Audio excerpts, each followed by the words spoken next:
नमस्कार, मैं Vaibhav Mishra, medical and psychiatric social worker, mental health counsellor. दोस्तों, एंजाइटी यानी कि घबराहट का सामना कर रहे बहुत सारे लोगों का यह प्रश्न होता है कि क्या वह एंजाइटी से बिना दवा के बाहर आ सकते हैं। तो इसका उत्तर है यस। आप एंजाइटी से बिना दवाई के 100% बाहर निकल सकते हैं। आप इसे पूरी तरीके से अपने नियंत्रण में ला सकते हैं। बस आपको थोड़ा सा एंजाइटी से बाहर निकलने के कॉन्सेप्ट को समझना होगा कि आखिर कैसे बिना दवाई के एंजाइटी की समस्या को ठीक किया जा सकता है।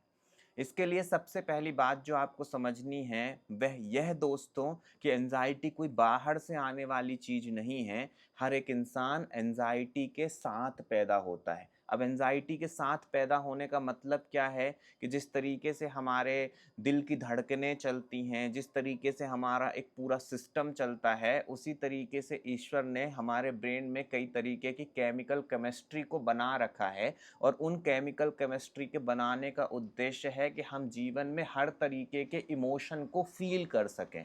जब जहाँ पे हमें जिस इमोशन की आवश्यकता पड़े, हम उस इमोशन का उपयोग करके अपने लाइफ को बेहतर बना सकें, अपने लाइफ को बचा सकें। जब एक इंसान जंगलों में रहता था, ढेर सारे जानवर उसके आसपास रहते थे, हर समय खतरा रहता था, तो उस खतरे से बचने के लिए बहुत ज़रूरी था कि एक इंसान को एंजाइटी हो। अगर उसे घबराहट नहीं होगी, उसे भविष्य की चिंता नहीं होगी, तो वह जंगली जानवरों से अपने आप को बचा नहीं पाता। और भी सरल शब्दों में समझें तो एंजाइटी स्ट्रेस के वजह से होती है, यानी कि जब भी तनाव का स्तर बढ़ेगा एंजाइटी होगी।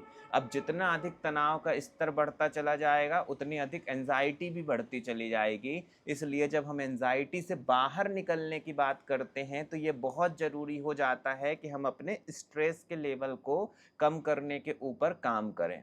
और स्ट्रेस दो कारणों से होता है, एक होता है रियलिस्टिक और दूसरा होता है इमेजिनरी, मेरी नज़र में। अब रियलिस्टिक स्ट्रेस क्या कहलाता है? जब आपके जीवन में वाकई समस्याएं हैं और उस समस्याओं से आपको बाहर निकलने के लिए प्रयास करने हैं, जो कि अच्छी बात कहलाती है। जैसे मान लेते हैं आपका एग्ज़ाम है और अगर एग्ज़ाम के पहले आपको स्ट्रेस बिल्कुल भी नहीं हो रहा है, तो हो सकता है आप एग्ज़ाम की तैयारी ही ना करो, आप मस्त पिक्चरें देखो, यहाँ वहाँ घूमते रहो, क्योंकि आपको कोई स्ट्रेस ही नहीं हो रहा है।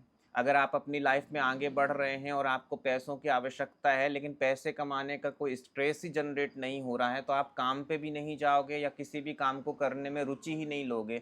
तो स्ट्रेस क्या करता है? हमें मोटिवेट करता है। और रियल स्ट्रेस, वास्तविक स्ट्रेस एक इंसान के लिए बहुत अच्छी चीज़ है, क्योंकि उसी से वह अपने जीवन में आगे बढ़ पाता है। अब दूसरे तरफ हम देखते हैं इमेजिनरी स्ट्रेस। अब इमेजिनरी स्ट्रेस किससे रिलेटेड है? व्यक्ति के विचारों से रिलेटेड है। यानी कि उसका वास्तविकता से कोई कनेक्शन नहीं होता है, बस वो स्ट्रेस जनरेट होता चला जाता है। कैसे? आपका एग्ज़ाम आने वाला है, उसका स्ट्रेस होना बड़ा स्वाभाविक है और होना चाहिए, जैसा कि अभी मैं कह रहा था।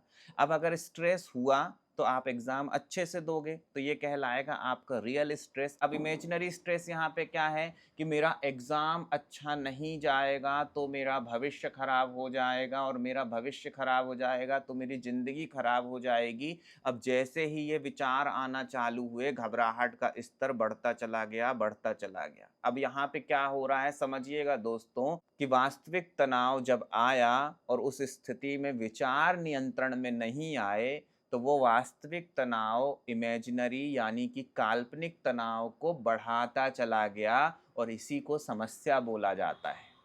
जब आप तनाव को मैनेज नहीं कर पाते हो और तनाव आपके नियंत्रण से छूटने लग जाता है, तो उस स्थिति में इस तरीके के विचार आपको आने लगते हैं, जो विचार आपके नियंत्रण में नहीं रहते हैं, और वही समस्या है। और एंजाइटी का सामना कर रहा इंसान इस बात को बहुत अच्छे से जानता है कि जो विचार उसके मन में चल रहे हैं वैसा कुछ भी नहीं होने वाला है, पर विचार लगातार परेशान करते चले जा रहे हैं और उसी से वो बाहर निकलना चाहता है। तो अब आप यहाँ पे समझ पा रहे होंगे कि अल्टीमेटली समस्या किसके वजह से जनरेट हुई? थॉट्स के वजह से, विचारों के वजह से। यानी कि अगर विचारों को ठीक करने के ऊपर काम किया जाएगा तो पूरा का पूरा केमिकल सिस्टम बदलना चालू हो जाएगा। अगर थॉट प्रोसेस को बदलने का प्रयास किया जाएगा तो क्या होगा कि तनाव तो आएगा, पर तनाव को ठीक ढंग से मैनेज करना आसान होगा। अब यहाँ पे आप मेरी बात को समझिएगा दोस्तों, एंजाइटी फॉल्टी थॉट प्रोसेस का रिजल्ट है। अगर थॉट प्रोसेस को बेहतर किया जाएगा तो एंजाइटी से बाहर निकला जा सकता है। यह बात जानने के बाद भी कि बिना दवाई के एंजाइटी से बाहर निकला जा सकता है, बहुत सारे लोगों के मन में यह प्रश्न उठेगा कि हम अपनी थॉट प्रोसेस को लगातार परिवर्तित करने का प्रयास कर रहे हैं, पर हमें सफलता नहीं मिल पा रही है। इस बात को समझिएगा दोस्तों कि जब भी आप किसी प्रकार के परिवर्तन को अपने जीवन में लाना चाहते हैं, तो उसके लिए बहुत अधिक प्रयास करना पड़ता है।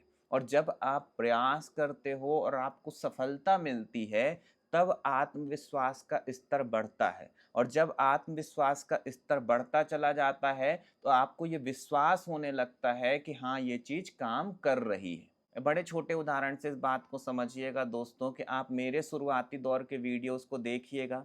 जब मुझे कैमरा फेस करना नहीं आता था, उतना कॉन्फिडेंस नहीं था, तो उस दौरान मैं बातें तो बोलता था, बट मुझे लगता था कि शायद ये काम उतने अच्छे से नहीं करेंगी। पर अगर आज के आप मेरे वीडियो देखोगे तो इसमें बहुत बड़े चेंजेस नज़र आएंगे। और उस चेंजेस की वजह क्या है? धीमे धीमे करके सब्सक्राइबर का बढ़ना। तो कहने का अर्थ क्या हुआ कि जैसे जैसे सब्सक्राइबर बढ़ते चले गए, मेरा कॉन्फिडेंस बढ़ने लगा। और यही एक बात जीवन के हर एक क्षेत्र में लागू होती है दोस्तों, कि जब आप किसी काम को करते हो और आप लगातार प्रयास करते रहते हो और उसमें धीमे धीमे करके सफलता मिलने लगती है, तो आपका कॉन्फिडेंस बढ़ने लग जाता है। तो अब अगर आप अपनी विचार प्रक्रिया को बेहतर करने की तरफ जाओगे, एंजाइटी धीमे धीमे करके घटेगी, तो आपका आत्मविश्वास बढ़ने लग जाएगा। और जैसे जैसे आपका आत्मविश्वास बढ़ने लगेगा, आपको यह बात समझ में आने लगेगी कि हाँ, एंजाइटी केवल और केवल विचार प्रक्रिया को चेंज करने से ठीक करी जा सकती है। तो अब अगला प्रश्न यह उठता है कि फिर दवाइयाँ क्यों दी जाती हैं? क्यों दवाइयाँ डॉक्टर्स देते रहते हैं और बोलते हैं कि दवाइयाँ खाओ और ठीक हो जाओ? तो यह बात भी समझनी है दोस्तों कि जब एंजाइटी क्रोनिक कंडीशन में पहुंच जाती है, जहां पर फिजिकल सिम्टम्स बहुत अधिक परेशान कर रहे हैं और एक व्यक्ति कुछ भी नहीं समझ पा रहा है, तो उस स्थिति में जो दवाइयां दी जाती हैं, वह दवाइयां फिजिकल सिम्टम्स को रिड्यूस करती हैं। यानी कि हार्ट रेट जो बहुत बढ़ गया है, अजीब सी फीलिंग आ रही है, बॉडी ठंडी गर्म हो रही है, तो एंजाइटी के सारे फिजिकल सिम्टम आ रहे हैं, उसको धीमे धीमे करके मेडिसिन रिड्यूस करती हैं, तो एक व्यक्ति रिलैक्स फील करता है। अब वहीं पे समझना है कि आपको दवाइयाँ रिलैक्स फील करा रही हैं, बट थॉट प्रोसेस अगर चेंज नहीं हो रहा है, तो कुछ भी नहीं बदलने वाला है। तो अल्टीमेटली आपको अपनी विचार प्रक्रिया को ही परिवर्तित करने के ऊपर काम करना होगा।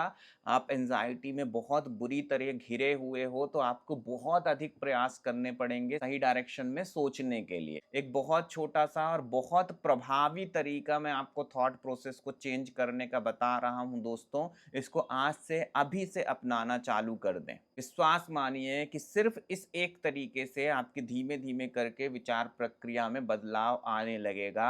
आज से, अभी से, जभी भी कोई इमेजिनरी स्ट्रेस जनरेट होता है, यानी कि आपको भविष्य को लेकर के चिंता वाले विचार सताते हैं, आपको भविष्य को लेकर के तरह तरह के नकारात्मक विचार मन में उठना चालू होते हैं, तो आप केवल और केवल उनको बदल करके उसकी जगह पे सकारात्मक सोचना चालू कर दें। मन में नकारात्मक विचार बार बार उठते हैं, उनमें धीमे धीमे करके परिवर्तन आना चालू हो जाएगा। तो होगा ये कि जैसे ही नकारात्मक विचार आएगा, क्योंकि आपने लगातार अभ्यास किया है, तो उसके बाद तुरंत सकारात्मक विचार आना चालू हो जाएगा। फिर किसी परिस्थिति को लेकर के नकारात्मक विचार आएगा, आप थोड़ा सा एफर्ट डालोगे, फिर सकारात्मक विचार उसकी जगह ले लेगा। धीमे धीमे करके यह स्थिति बनेगी कि नकारात्मक विचार आया, आपने सकारात्मक सोचा, और कब नकारात्मक विचार खत्म होना चालू हो जाएंगे आपको पता भी नहीं चलेगा। ध्यान रखिएगा दोस्तों कि विचार प्रक्रिया में परिवर्तन लाने से निश्चित तौर पे आप एंजाइटी की समस्या से बाहर निकल सकते हैं, और इसे काउंसलिंग के द्वारा सफलतापूर्वक किया जा सकता है। अपना ख्याल रखें। अगले वीडियो में किसी नए विषय के साथ आप सभी से फिर मुलाकात होगी। नमस्कार।